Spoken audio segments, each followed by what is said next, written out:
नमस्कार शेतकरी मित्रांनो आणि बांधवांनो, आपल्या सगळ्यांचं शेतकरी अपडेट या चॅनलवरती स्वागत आहे. महाराष्ट्रातील 92 लाख शेतकऱ्यांच्या खात्यामध्ये आजपासून 4,000 रुपये जमा होण्यास सुरुवात झालेली आहे. हो, तुम्ही बरोबर ऐकलं, 2,000 रुपये नव्हे तर पूर्ण 4,000 रुपये पंतप्रधान नरेंद्र मोदी यांनी आज सकाळी डीबीटीच्या एका क्लिकवर देशातील 9,70,00,000 शेतकऱ्यांच्या खात्यामध्ये 2,500 कोटी रुपये वर्ग केले आहे आणि यात महाराष्ट्राचा वाटा सर्वात मोठा आहे. या व्हिडिओमध्ये तुम्हाला नक्की कळणार आहे की 4,000 रुपये कोणाला मिळणार आहेत, कोणते 15 जिल्हे निवडले गेले आहेत, तुमचा हप्ता का अडकला असेल आणि आजच काय करायला हवे जेणेकरून तुमचे पैसे सुरक्षितपणे तुमच्या खात्यामध्ये येतील. हा व्हिडिओ तुम्ही पूर्ण पाहिला नाही तर तुमचे हजारो रुपये अडकू शकतात, कारण गेल्या हप्त्यामध्ये 38 लाख शेतकऱ्यांचे पैसे छोट्या तांत्रिक चुकांमुळे थांबवले गेले होते आणि तुम्ही त्या चुका करणार नाही याची खात्री करण्यासाठी मी तुम्हाला नेमकी तीन अटी सांगणार आहेत, ज्या पूर्ण केल्याशिवाय एक पैसा मिळणार नाही. लगेचच व्हिडिओला लाईक करा आणि शेअर करा, कारण तुमच्या एका क्लिकवर, एका शेअरवर हजारो शेतकऱ्यांचा फायदा होऊ शकतो. सुरुवात करूया थेट मुद्द्यावर. पीएम किसान योजनेचा हा 22वा हप्ता आणि नेहमीप्रमाणे प्रत्येक पात्र शेतकऱ्याला 2,000 रुपये मिळतात. ती रक्कम दरवर्षी 3 हप्त्यांमध्ये दिली जाते. एप्रिल ते जुलै, ऑगस्ट ते नोव्हेंबर आणि डिसेंबर ते मार्च असे प्रत्येक 4 महिन्याची 2,000 रुपये. पण यावेळी काही विशिष्ट जिल्ह्यांमध्ये केंद्र सरकारने 2,000 रुपये आणि राज्य सरकारची नमो शेतकरी योजनेचा यांना मिळून 4,000 रुपये देण्यात येत आहे. कारण गेल्या हंगामामध्ये महाराष्ट्रातील शेतकऱ्यांनी प्रचंड संकट पाहिले. विदर्भामध्ये भीषण दुष्काळ पडला, मराठवाड्यामध्ये पिके जळून गेली, पश्चिम महाराष्ट्रामध्ये अतिवृष्टीने ऊसाचे नुकसान झाले आणि कोकणामध्ये काजू आणि आंब्याच्या बागा उद्ध्वस्त झाल्या. शेतकऱ्यांनी कर्जावर खत घेतलं, मजुरी दिली, बियाणे विकत घेतले आणि शेवटी फायदा काहीच मिळालेला नाही. याच बाब लक्षात घेऊन सरकारने विशेष आर्थिक पॅकेज जाहीर केलेले आहे आणि निवडक जिल्ह्यांमध्ये वाढीव मदत दिली जात आहे. आता कोणते ते 15 जिल्हे ज्यांच्या खात्यामध्ये आजच पैसे येत आहेत ते पाहूया. विदर्भातील अमरावती, अकोला, बुलढाणा आणि वाशिम या 4 जिल्ह्याची निवड झालेली आहे, कारण इथल्या कापूस आणि सोयाबीन उत्पादकांनी KYC वेळेत पूर्ण केलेली होती. त्यानंतर आहे मराठवाड्यातील औरंगाबाद म्हणजे छत्रपती संभाजीनगर, जालना आणि बीड या 3 जिल्ह्यांचा समावेश, जिथे ज्वारी, डाळ आणि गव्हाचे उत्पादक मोठ्या संख्येने आहेत. त्यानंतर पश्चिम महाराष्ट्रातून सर्वात मोठा वाटा पुणे, अहमदनगर, नाशिक आणि सोलापूर हे 4 जिल्हे निवडले गेले आहेत. इथे द्राक्ष, कांदा, ऊस आणि भाजीपाला उत्पादकांची संख्या जास्त आहे आणि त्यांनी सर्व तांत्रिक प्रक्रिया पूर्ण केल्या आहेत. त्यानंतर कोकणातून रत्नागिरी आणि सिंधुदुर्ग या 2 जिल्ह्यांना प्राधान्य देण्यात आलेले आहे, कारण इथे आंबा आणि काजू बागायतदार गेल्या वर्षी मोठ्या नुकसानाचा तोंड देत होते.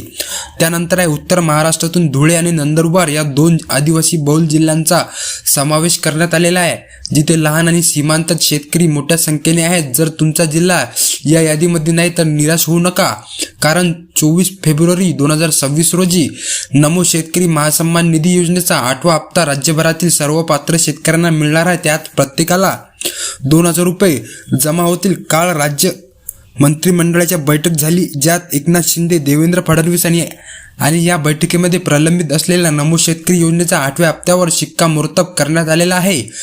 शासन निर्णय क्रमांक 906/35 MA अन्वये राज्य सरकारने या हप्त्यासाठी 4,100 कोटी रुपयांचा निधी वितरित करण्यास मंजुरी दिली आहे. हा एकदम अधिकृत शासन निर्णय आहे आणि वित्त विभागाने यावर हिरवा कंदील दाखवलेला आहे. राज्यस्तरीय निधी वितरण सोहळा बारामती इथून होणार आहे, जिथे एका बटनावर लाखो शेतकऱ्यांच्या खात्यामध्ये DBTद्वारे पैसे वर्ग केले जातील. आता सर्वात महत्त्वाचा भाग म्हणजे तुमचे पैसे कसे सुरक्षित करायचे. 3 अटी आहेत, ज्या पूर्ण केल्याशिवाय तुमचा हप्ता अडकेल. पहिली अट आहे KYC आणि बायोमेट्रिक्स प्रमाणीकरण.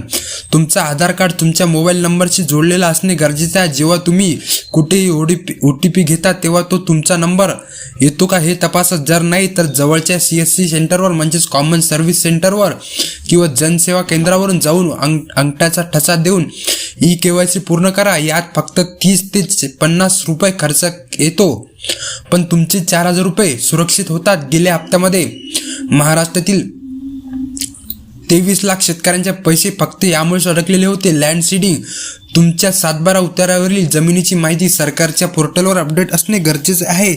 हे तुम्ही PM किसानच्या अधिकृत वेबसाईट वर जाऊन बेनिफिशरी स्टेटसमध्ये तपासू शकता. जिथे तुमचा आधार नंबर टाकल्यावर जर लँड सीडिंग नो असे दिसले तर तुम्हाला हप्ता मिळणार नाही. यासाठी लगेचच तुमच्या तलाठ्याशी संपर्क साधा आणि त्यांना सांगा की हे सर्व तलाठ्यांनी प्राधान्याने हे काम करायचे आहे किंवा तहसील कार्यालयात जाऊन 7/12 अपडेट करून घ्या.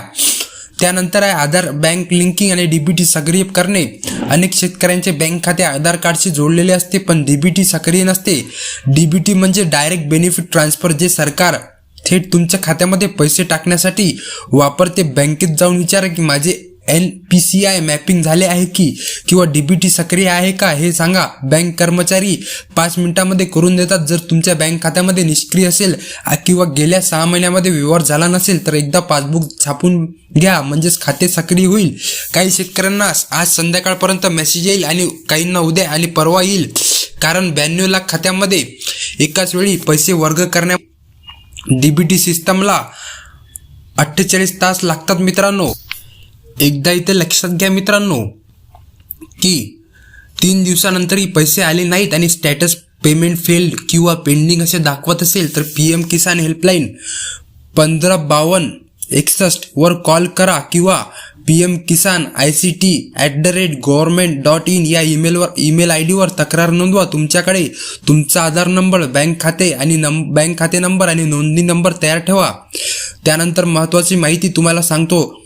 Unique farmer ID. केंद्र सरकार आता प्रत्येक शेतकऱ्याचा युनिक फार्मर ID तयार करत आहे. याचा अर्थ असा आहे की तुम्हाला कोणत्याही सरकारी योजनेसाठी पुन्हा कागदपत्र देण्याची गरज पडणार नाही. एकदा सर्व माहिती अपडेट झाली की ती लाईफ टाईम वापरता येईल.